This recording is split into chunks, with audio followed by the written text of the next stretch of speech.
In her 1992 book, Men, Women and Chainsaws, Carol J. Clover coined the term final girl.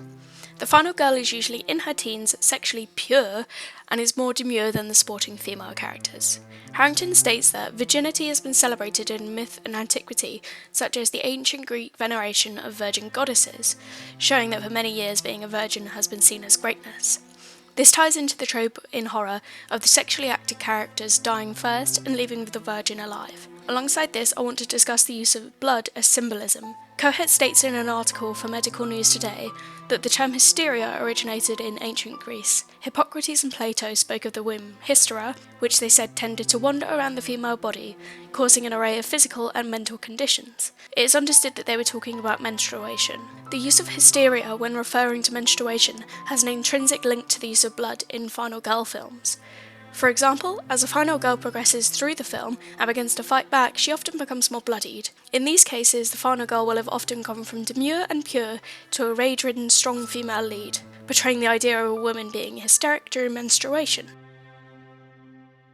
Since the beginning of the horror genre, female sexuality has been shown as something sinful. For example, in Hitchcock's Psycho, during the shower scene when Marion Crane gets undressed, she is then brutally killed. It creates a link within the viewer's mind that nudity equals sex, and sex equals sin, and thus the sinful characters must be punished. During the early 1960s, when Psycho was released, second-wave feminism was on the rise. Second-wave feminism's main aim was to gain more control over women's autonomy. Abortion was made legal across the US after a landmark legal ruling in 1973, often referred to as the Roe v. Wade case, from BBC News. With the legalization of abortion, it gave women much more control over their bodies and their futures. This gave way to fresh ideas about how female characters should be portrayed in horror. In a candid 2014 interview, less than a year before his death, Wes Craven states, "The force that wants to push women back is so strong. I felt with Nancy and Sid in Scream, I wanted to do normal, strong women, not Hollywood big boobs and blonde hair, and speaking the latest teen slang." He also states in the same interview that my parents had a contentious marriage. My father had a hair-trigger temper, and then he died when I was 5. This explains his portrayal of strong women, as he was then raised by his mother until he left home. He also speaks about how his daughter was a strong influence on him, and pointed out that, quote, "women don't fall when they run." In 2009, Karyn Kusama's Jennifer's Body was released. Jennifer's Body at the time was considered a box office flop, only making $16 million on a $32 million budget, according to Tisdale for Cinema Blend.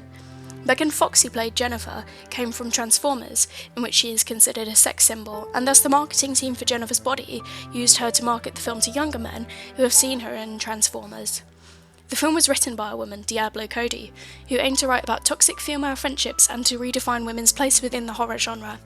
To quote Jennifer's Body directly, "PMS isn't real, needy. It was invented by the boy-run media to make us seem crazy." This quote shows exactly how self-aware the film is. Jennifer's Body is about a girl, Jennifer Check, who is ritually sacrificed so that a band can become famous. This sacrifice goes wrong and turns her into a bloodthirsty succubus that kills and eats men to survive. Not only is the film about female friendships, but it's a revenge story. Jennifer is assaulted by men and thus wants to kill them. Throughout the film we see moments of weakness from Jennifer, showing that she has been truly damaged by the assault. When she has not fed for a while, Jennifer is shown with little to no makeup and looks tired. This can be considered unattractive to men, whereas when she feeds, she regains her looks and is thus more appealing to the male characters. By appearing more attractive to the male characters, she is then able to draw them in to be killed.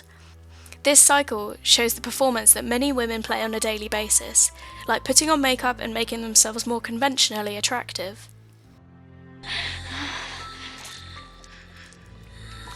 My tit. No. Your heart.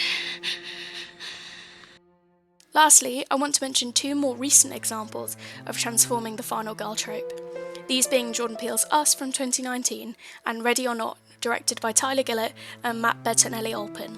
These 2 examples show strong and intelligent female characters from the start, yet still follow certain much-loved tropes and ideas.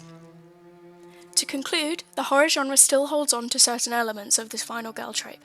However, it's slowly being changed to a much more empowering trope, shining light on intelligent, strong and resilient female characters whose sexuality does not hinder their progress nor define their personalities.